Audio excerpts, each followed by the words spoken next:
Hi there, it's May the 9th, and today in our journey through the book of 1 Samuel, we are coming to chapters 5 to 7. We saw that the tragedy of the taking of the ark happened to Israel, and the glory of God has departed, and the Philistines have captured this ark, and they don't really know what to do with it. They take it first of all to the city of Ashdod. Ashdod is one of the Philistine cities over on the coast towards the Mediterranean. And in Ashdod they put it in the temple of their god, fish god, Dagon. And Dagon is found in the morning after they've put the Ark of the Covenant beside him. They found in the morning fallen over on his face. So they stand him up again, and then the next day they go in and they not only find Dagon fallen on his face, but also his head and his hands cut off and only his trunk left. So actually that desecrates the temple of Dagon, and they don't use it anymore.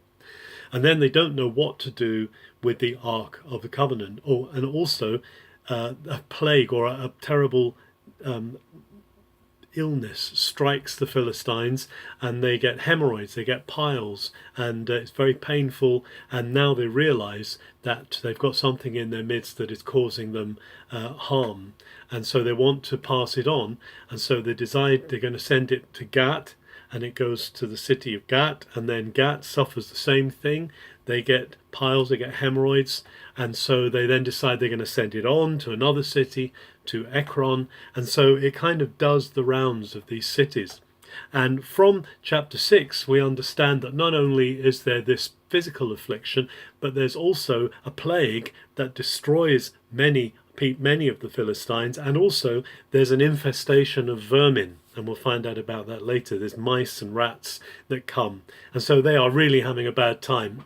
So at the beginning of chapter 6 they get together with their soothsayers and their diviners, and they ask them to tell them what to do with this Ark of the Covenant.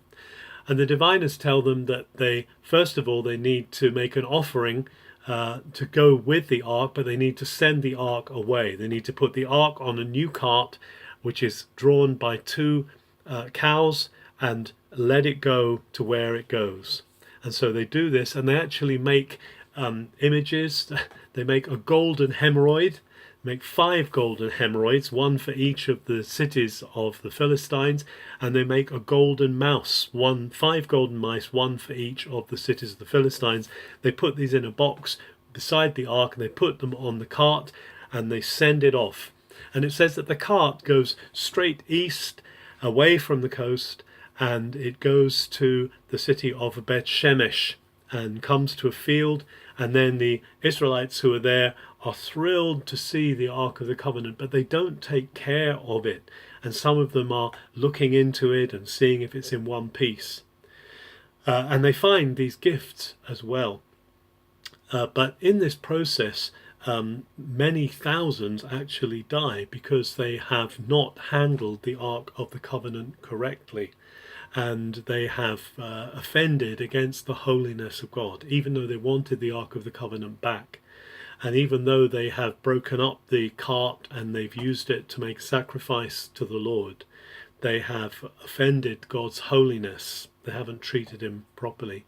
And so they then say at the end of chapter 6, how can we stand before God, and how are we going to send this on somewhere? Well, at the beginning of chapter 7, they consecrate properly one of the Levites, Abinadab, and he is sent to take care of the ark, and he brings it to Kiryat Yearim.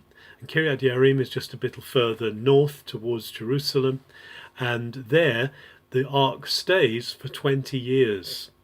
And at this point as well, Samuel encounters the people of Israel, and he says, look, you lost the Ark of the Covenant. It's time to get serious with God.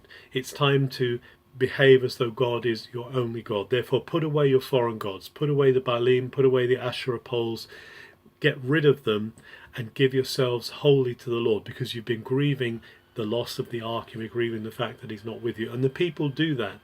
And the people gather together at Mizpah, which is a place of gathering where the Israelites come together, and they give themselves to the Lord, and they have a ceremony there of repentance.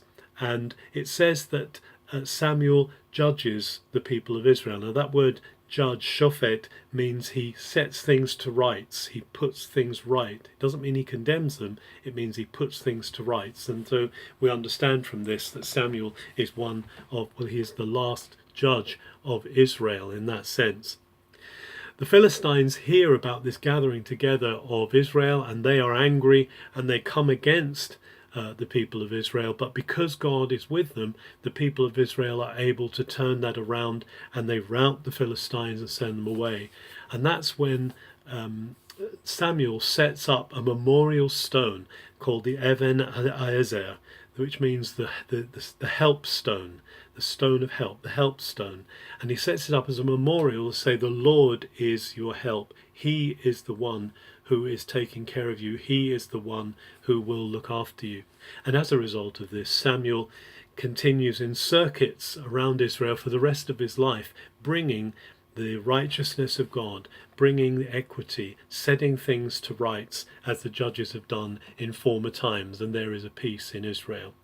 But as we'll see in the days ahead, Israel is not satisfied with this rule of God through the judges, and they want something more. They're beginning to look to the other nations around, and they want a king like they've got. And we'll find out more about that in the next section of 1 Samuel. But it's good to see here that Samuel has brought the people to a place of equity. He's right-wised. He's put God first, God in the centre. They have the ark back, and it stays in Kiryat Yearim for 20 years, in fact, until David brings it to Jerusalem later on. But that's for another day. Have a very good May the 9th.